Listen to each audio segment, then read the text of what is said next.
नमस्कार मंडळी. कृषी मंत्री माणिकराव कोकाटे यांच्याविषयी सध्या खूपच चर्चा आपण ऐकतोय.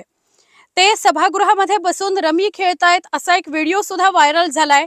रोहित पवार यांनी तो व्हिडिओ ट्विट केला आणि त्यानंतर फक्त याच विषयाची चर्चा सुरू झाली की कृषी मंत्र्यांना कसं शेतकऱ्यांच्या प्रश्नांविषयी घेणं देणं नाही, ते त्या शेतकऱ्यांच्या प्रश्नांना विधानसभेमध्ये मांडत नाहीत, तर उलट त्या वेळेत ते गेम खेळत असतात. रोहित पवारांनी हा व्हिडिओ ट्विट केला, त्यानंतर जितेंद्र आव्हाडांनी केला आणि मग विरोधकांच्या हातात आयतं कोलीतच आलंय कृषी मंत्र्यांवर टीका करण्याकरता.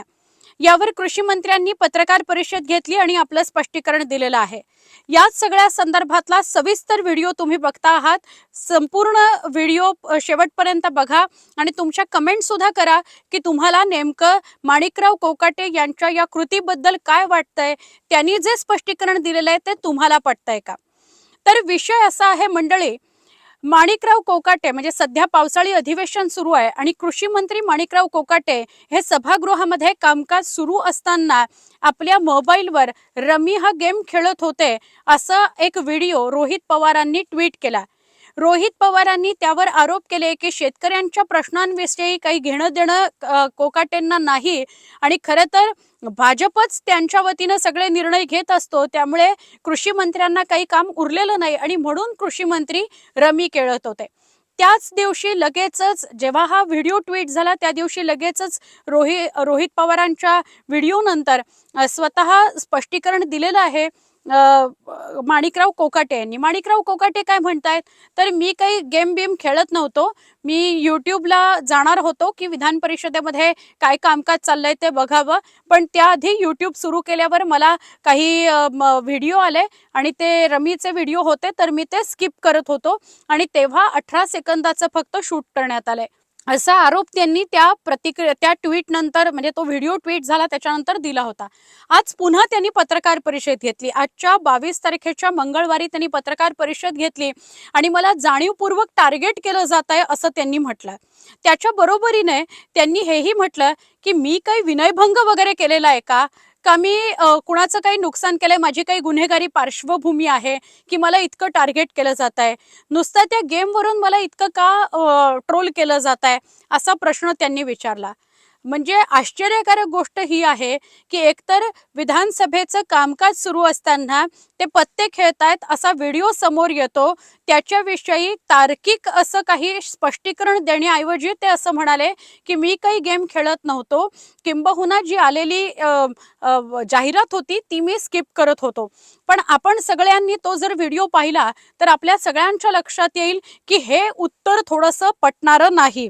त्याच्या व्यतिरिक्त अनेकदा आपण जर कोणी मोबाईलवर गेम खेळत असाल तर आपल्या एक गोष्ट लक्षात आली असेल की जरी थेट ते रमी खेळत नसले किंवा तरी सुद्धा ते कदाचित सॉलिटायर किंवा सॉलिटायर स्पायडर अशा प्रकारचा गेम खेळत असावेत.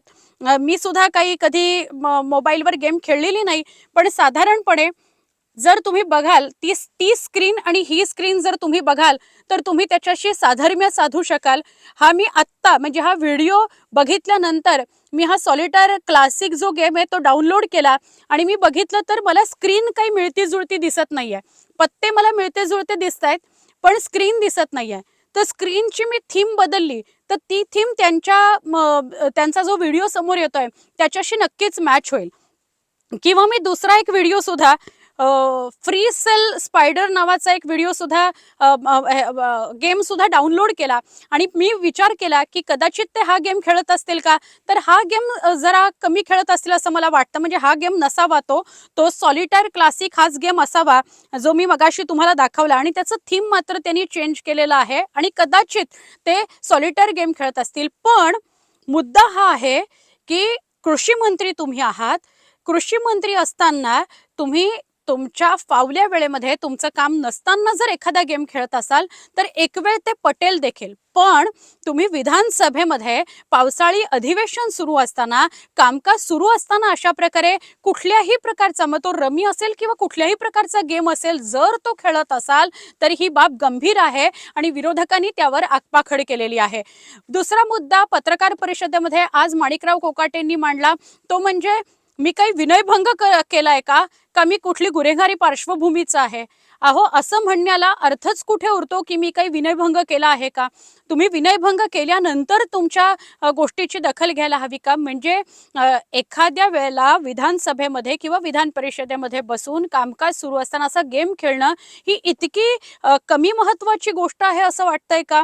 तुम्ही एका महत्त्वाच्या पदावर आहात, तुम्ही मंत्री आहात, हजारो लाखो लोकांचं, शेतकऱ्यांचं लक्ष तुमच्याकडे लागून राहिलेलं आहे. तुमच्या एका घेतलेल्या निर्णयानं त्यांचं अख्खं आयुष्य बदलून जाणार आहे आणि असं असताना, इतक्या महत्त्वाच्या आणि मोठ्या पदावर असताना, महाराष्ट्राच्या नजरा तुमच्याकडे लागलेल्या असताना तुम्ही जर गेम खेळत असाल, भले तो 1 मिनिटं खेळत असाल किंवा काही सेकंद खेळत असाल, तरीही गंभीर बाब आहे असं तुम्हाला वाटत नाही का?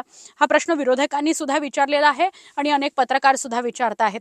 तिसरा महत्त्वाचा मुद्दा तो म्हणजे आज याच विषयासंदर्भात पत्रकार परिषद झाल्यानंतर जेव्हा राष्ट्रवादी काँग्रेस शरदचंद्र पवार पक्षाचे जितेंद्र आव्हाड, उद्धव बाळासाहेब ठाकरे पक्षाच्या सुषमा अंधारे आणि काँग्रेसचे प्रवक्ते अतुल लोंढे यांच्याशी आम्ही संवाद साधला, तर त्या तिघांनी फार महत्त्वाच्या प्रतिक्रिया न्यूज 18 लोकमतशी बोलताना दिल्यात. जितेंद्र आव्हाड तर असं म्हणाले की नाही ना, आमची चूकच झाली, ते पत्ते खेळत नाहीच आहेत, ते कदाचित बुद्धिबळ खेळतायत आणि आमची नजर चूक झालेली आहे की ते पत्ते खेळत नाहीये. काही व्हिडिओ वगैरे त्यांनी, जाहिरात वगैरे त्यांनी स्किप केलेली नाहीये, ते पत्ते खेळताना स्पष्टपणे दिसत आहेत. पण उपरोधिक टोला लगावला जितेंद्र आव्हाड यांनी न्यूज 18 लोकमतशी बोलताना की आम्हालाच ते पत्ते दिसत नाहीयेत, आम्हालाच एक्का दुर्री दिसत नाहीये, तर आम्हाला बुद्धिबळ आहे हे लक्षात घ्यायला वेळ लागला, असं त्यांनी उपरोधिकपणे म्हटलेलं आहे. सुषमा अंधारेंची प्रतिक्रिया ही फार फार महत्त्वाची आहे. सुषमा अंधारे असं म्हणाल्या की एका बाजूला विरोधक बसतात सभागृहामध्ये आणि दुसऱ्या बाजूला जे सत्ताधारी पक्षातले नेते असतात ते बसतात. मग जिथे स्वतः माणिकराव कोकाटे बसलेले आहेत, त्यांच्या आजूबाजूला कोण बसतं हे त्यांनी स्वतःच लक्षात घ्यावं. सुषमा अंधारे एवढं सुद्धा म्हणाल्या आणि हे तार्किक वाटतंय त्यांचं म्हणणं. त्या असं म्हणाल्या की ज्या दिवशी माणिकराव कोकाटे हे आपल्या मोबाईलमध्ये गेम खेळत होते, तो दिवस त्यांनी आठवावा आणि त्या दिवशी आपल्या डाव्या बाजूला मागे कोण बसलं होतं, उजव्या बाजूला मागे कोण बसलं होतं, कोणत्या अँगलनी तो व्हिडिओ शूट झालेला आहे आणि त्या दिवशी त्यावेळी तिथे कोण बसलं होतं, हे सगळं स्वतः माणिकराव कोकाटे यांनीच लक्षात घ्यावं. आणि जर त्यांच्या आजूबाजूला सत्ताधारी पक्षातलीच लोक बसतात, तर याचा थेट अर्थ असा होतो की त्यांच्याच सत्ताधारी पक्षातल्या कुणीतरी त्यांचा व्हिडिओ शूट केला आणि तो रोहित पवार आणि जितेंद्र आव्हाड यांना पाठवला किंवा तो अजून कोणाला पाठवला गेला असेल. याचाच अर्थ विरोधक त्यांचा गेम करत नाहीयेत, तर सत्ताधारी पक्षातलेच कोणीतरी त्यांचा गेम करत आहेत. आणि मग असं असताना जो दावा पत्रकार परिषदेमध्ये माणिकराव कोकाटे यांनी केलाय की मी मुख्यमंत्र्यांना पत्र लिहिणार आहे, मी कोर्टात दाद मागणार आहे, अब्रू नुकसानीचा दावा ठोकणार आहे, त्यांच्यावर तक्रार दाखल करणार आहे, हे सगळं त्यांच्याच पक्षातल्या नेत्या विरोधात ते करणार का, असा प्रश्न सुषमा अंधारे यांनी विचारला. आणि त्यांचा प्रश्न, त्यांचं म्हणणं, त्यांचं उत्तर हे फार तार्किक वाटतं. त्यांनी थेट आरोप केलाय की सत्ताधारी पक्षातल्याच कुणीतरी त्यांचा व्हिडिओ शूट केला आणि तो व्हिडिओ हा रोहित पवार, जितेंद्र आव्हाड किंवा अजून कोणाला तो दिला गेला असेल, जो समोर आलाय आणि त्याचं इतकं मोठी त्याची गोष्ट झाली, चर्चा झाली. पण सुषमा अंधारे बोलताना हे सुद्धा म्हणाल्या की एखाद्या कृषी मंत्र्यानं, एखाद्या इतक्या महत्त्वाच्या पदावर असलेल्या व्यक्तीनं शेतकऱ्यांचे प्रश्न मांडायचे सोडून, त्याच्याविषयीच्या मोबाईलमध्ये नोट्स काढायच्या सोडून, अशा प्रकारे जर तुम्ही गेम खेळत असाल मोबाईलवर, तर तुम्ही सामान्यांच्या प्रश्नांविषयी किती गंभीर आहात हेही लक्षात येतं. यानंतर तिसरे होते काँग्रेसचे नेते, प्रवक्ते अतुल लोंढे. आम्ही अतुल लोंढे यांच्याशी जेव्हा संवाद साधला तेव्हा अतुल लोंढे यांनी सुद्धा खूप गंभीर आरोप केलेले आहेत. अतुल लोंढे यांनी स्पष्ट केलंय की जो व्हिडिओ, मग तो 18 सेकंदाचा असेल किंवा रोहित पवारांनी नंतर ट्विट केलेला मोठा व्हिडिओ असेल, त्या व्हिडिओमध्ये हे स्पष्टपणे दिसतंय की ते कुठला तरी गेम खेळतायत. ते रमी खेळतायत का सॉलिटायर खेळतायत हा महत्वाचा मुद्दा नाही, तर ते गेम खेळतायत हे स्पष्टपणे दिसतं आहे. त्यामुळे ते जे म्हणतायत ते खोटं बोलतायत, ते पुन्हा पुन्हा खोटं बोलतायत. त्यांनी एकदा स्पष्टीकरण दिलं, तेही खोटं दिलं आणि त्यानंतर पत्रकार परिषद घेऊन सुद्धा ते खोटंच बोलत आहेत. आणि मग जर ते या संदर्भातली तक्रार मुख्यमंत्र्यांकडे करत असतील, तर मी तर मुख्यमंत्र्यांना अशी विनंती करतो की त्यांनी नक्कीच या सगळ्याच्या प्रकरणाच्या तळाशी जावं आणि कोण आहे यामागे हे शोधून काढावं. त्यांच्याच पक्षातले कोणी नाहीत ना, हेही शोधून काढावं, असं सुद्धा त्यांच्या बोलण्यामध्ये आलं.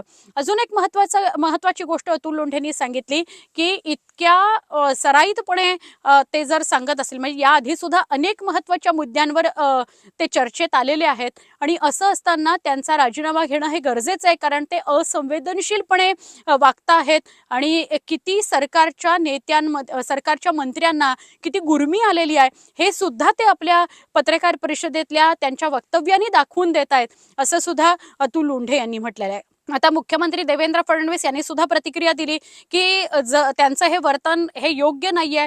विधानसभेमध्ये किंवा सभागृहामध्ये कुठल्याही प्रकारे गेम खेळणं हे अजिबात अमान्य होणार आहे, म्हणजे मान्य होणार नाही, अमान्य आहे, अशा प्रकारची प्रतिक्रिया त्यांनी स्वतःच दिली आहे. त्यामुळे कदाचित त्यांच्याच पक्षाचे नेते उपमुख्यमंत्री अजित पवार किंवा मुख्यमंत्री देवेंद्र फडणवीस हे त्यांना व्यक्तिगत पातळीवर सल्ला देतीलही, त्यांच्याशी संवाद साधतीलही, पण त्यांनी राजीनामा द्यायला नकार दिलेला आहे. माणिकराव कोकाटे असं म्हणाले, की हा काही इतका मोठा विषय नाहीये की ज्याच्यामुळे मी राजीनामा द्यावा, पण या प्रकरणाची संपूर्ण चौकशी करावी, कोण माझ्याविषयी बदनामीचं षडयंत्र रचतंय हे बघितलं जावं, अशी मात्र प्रतिक्रिया त्यांनी नक्की दिलेली आहे. येत्या काळात बघूया की हे प्रकरण कुठपर्यंत वाढतं आणि काय नेमका परिणाम होतो या सगळ्याचा कोकाटेंच्या पुढच्या राजकीय भवितव्यावर. पण या सगळ्या संदर्भात तुम्हा सगळ्यांची प्रतिक्रिया काय आहे? तुम्हाला तो व्हिडिओ बघितल्यानंतर खरंच वाटतंय का की ते एखादी जाहिरात स्किप करत होते का? तुम्हाला पण असं वाटतंय की ते चक्क गेम खेळत होते? याविषयीची तुमची स्पष्ट आणि परखड प्रतिक्रिया कमेंटमध्ये नक्की द्या.